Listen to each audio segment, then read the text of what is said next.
বলো না, তোমার মুখে তুমি আমাকে যাই বলো তাই শুনতে ভালো লাগে।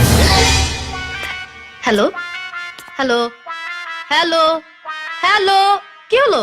হঠাৎ চুপ করে গেলে কেন? তোমার ভাইয়া। ওহো, আমার ভাইয়া। জানি বাজারে ওর খুব বদনাম, তাছাড়া এবারই তো ওর কোনো বেল নেই। আমার নাম বাদশা, এই বাড়ির বাদশাও আমি। জান, আমার জন্য হবু ভাসুরের এই বদনামটুকু সহ্য করতে পারবে না? মাসে মাসে ফোনের যে বিলটা আসছে, বাবা কিন্তু সেটা সহ্য করতে পারছে না। হ্যাঁ, কি ব্যাপার? তোমার গলাটা হঠাৎ করে এমন লাগছে কেন? কেমন লাগছে? ভাইয়া তুই? আরে তো এই জন্যই তো বলি, টেলিফোন বিল এত বেশি হয় কেন? এতটুকু বয়সে প্রেম? বয়সটা যাই বলিস ভাইয়া, আমি রীতিমতো ফেসবুকে চ্যাটিং করি। জানিস আমার গার্লফ্রেন্ডের সংখ্যা কত? কত? 150।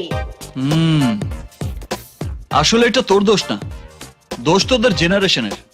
এই আমি এখন পর্যন্ত একটা মালও লাইনে আনতে পারলাম না। So sad.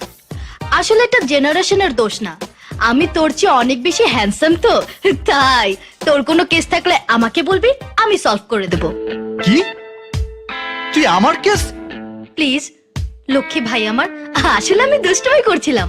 এই কথাটা মা বাবাকে বলিস না, বাবা জানলে বলবে যেমন বড় ভাই তেমনি ছোট ভাই, বড় ভাইকে দেখেই ছোট ভাই শিখেছে। ঠিক আছে, কাউকে বলবো না। হুম। কিন্তু আবার যদি কোনোদিন উল্টাপাল্টা কিছু দেখি, তাহলে কিন্তু সবার সামনেই খুলে দেব। নে রিসিভারটা ধর, আমি নিজেই খুলে দিচ্ছি। হ্যাঁ? পাকা মনা, যা স্কুলে যা। তোর হোন্ডায় করে আমাকে একটু স্কুলে নামিয়ে দে না। আচ্ছা ঠিক আছে, চল।